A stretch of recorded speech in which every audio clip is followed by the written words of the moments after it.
Terremotos.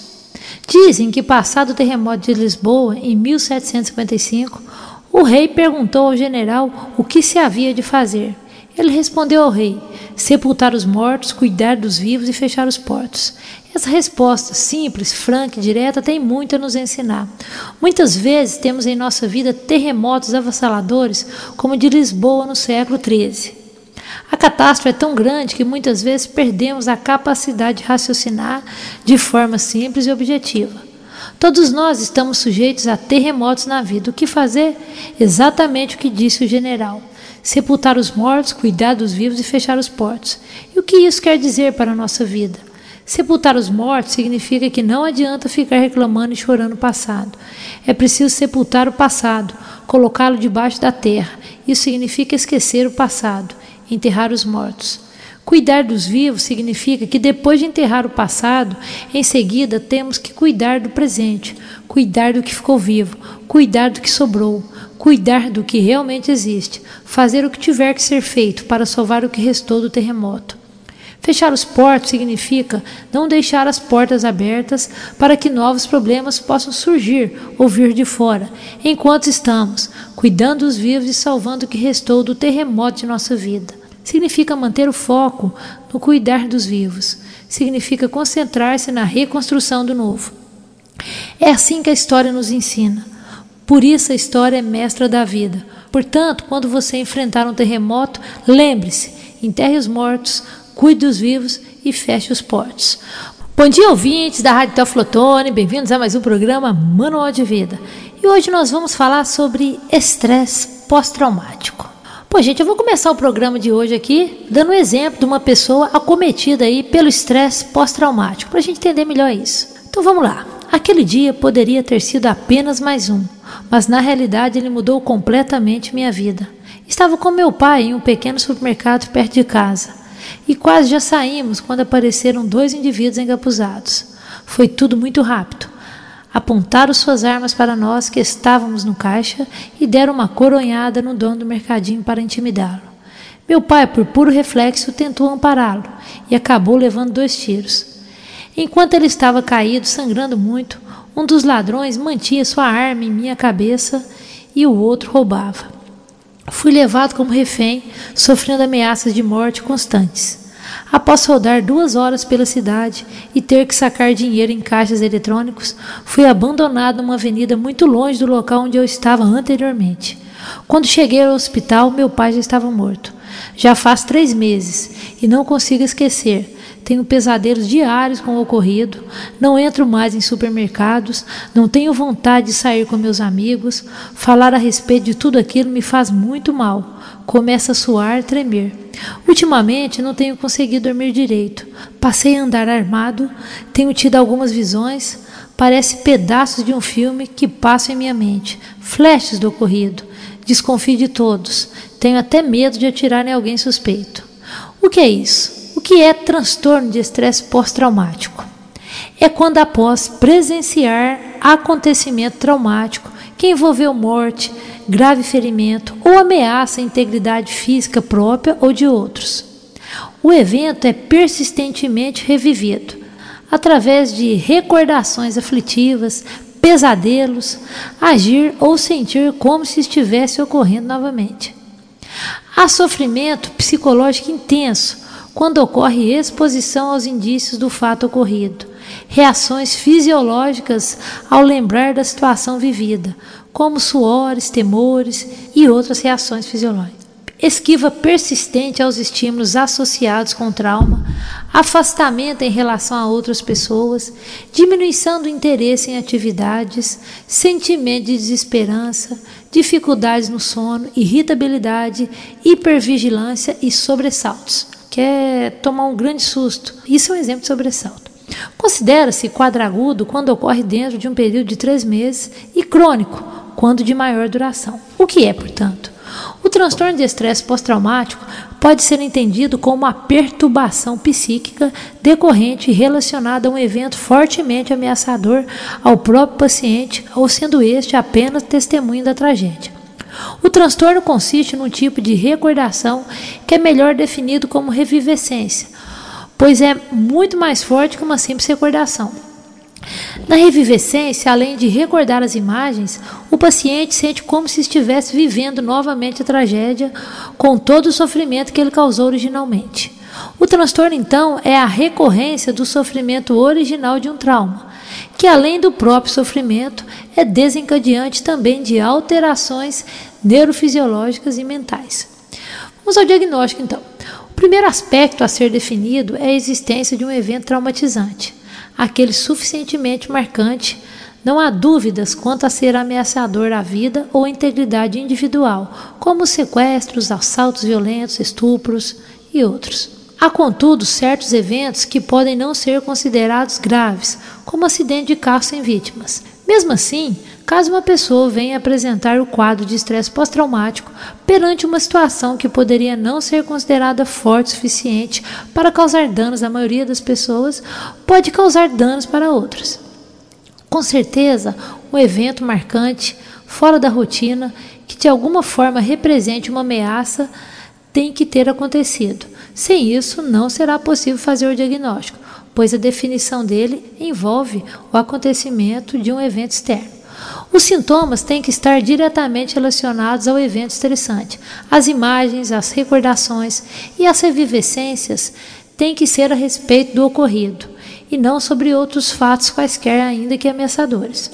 Para o diagnóstico é essencial que a pessoa tenha experimentado ou testemunhado um evento traumatizante ou gravemente ameaçador.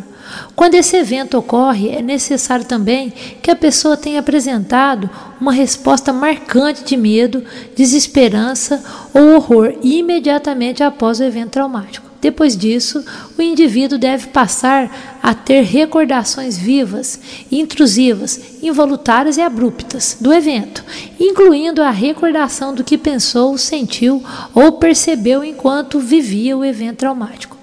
Podem ocorrer pesadelos baseados no tema. Sentir como se o evento fosse acontecer de novo, chegando a comportar-se como se estivesse de fato vivendo de novo o evento traumático. Nesses eventos é possível que o paciente tenha flashbacks ou alucinações com as imagens do evento traumático. As situações que lembram o evento causam intenso sofrimento e são evitadas.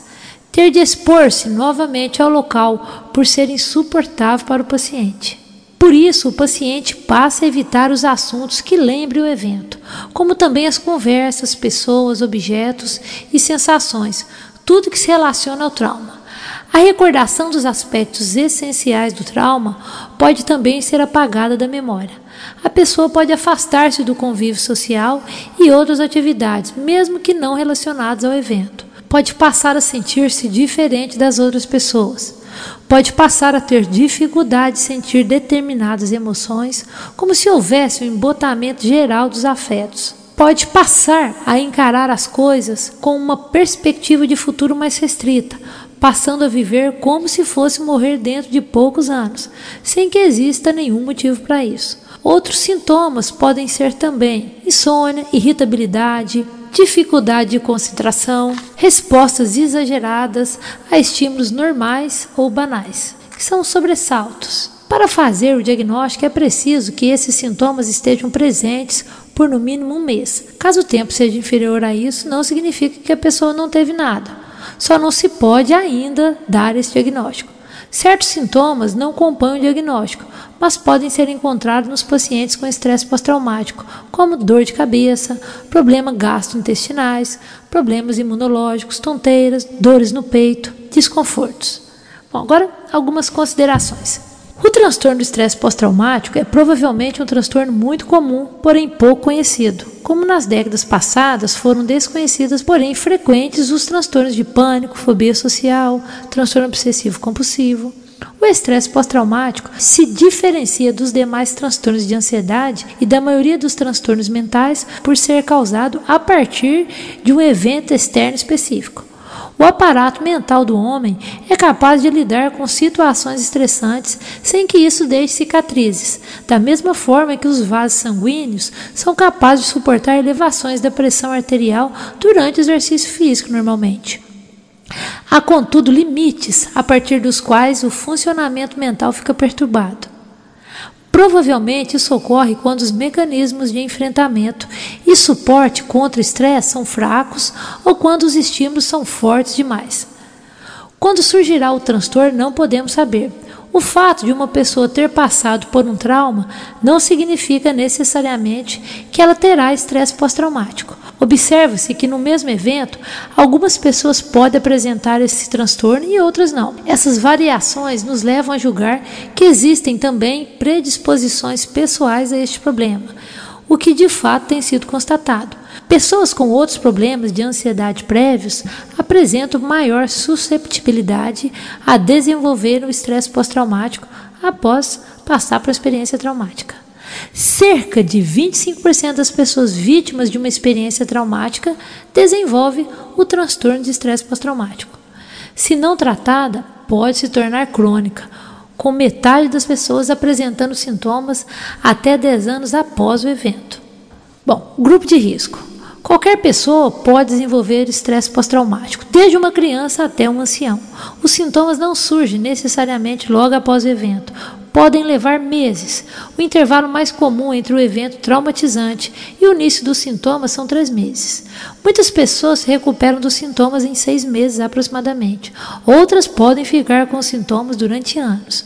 Bom, agora vamos falar um pouco, gente, sobre o tratamento do estresse pós-traumático. Receber a pessoa com empatia e estar disponível para ouvi-la, educar sobre o problema e sua frequência de modo que a pessoa se sinta normal por estar experimentando isso. As memórias aversivas constituem a técnica principal de tratamento, que é rememorar o fato traumático sob orientação aí do psicólogo. Ajudar a pessoa a fazer a exposição repetida aos estímulos desencadeadores de ansiedade em um ambiente protegido, de modo a atenuar as reações e reduzir os sintomas através da habituação. Pode haver necessidade de se combinar esta técnica com trabalho cognitivo nas experiências traumáticas mais complexas, como tortura, por exemplo, ou na presença de baixa autoestima, sentimentos de culpa ou autoacusação.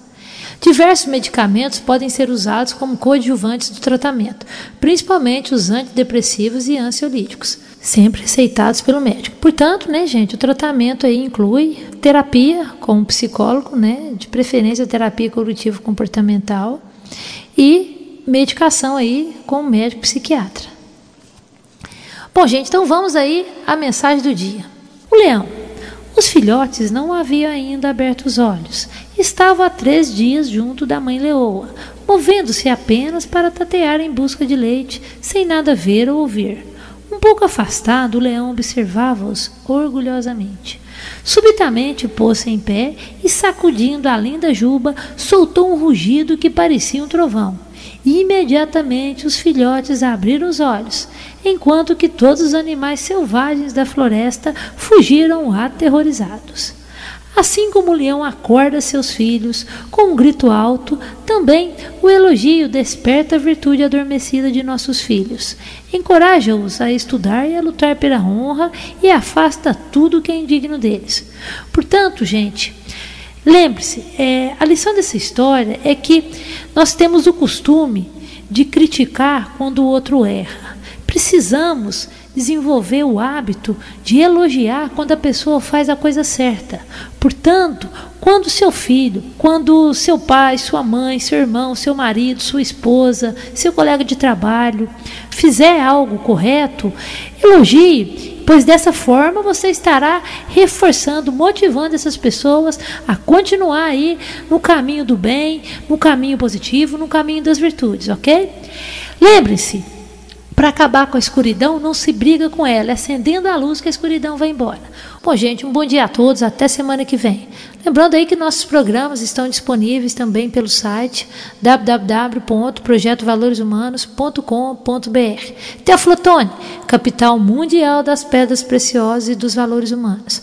Lapidando pedras e agora lapidando gente. Bom dia a todos, tchau!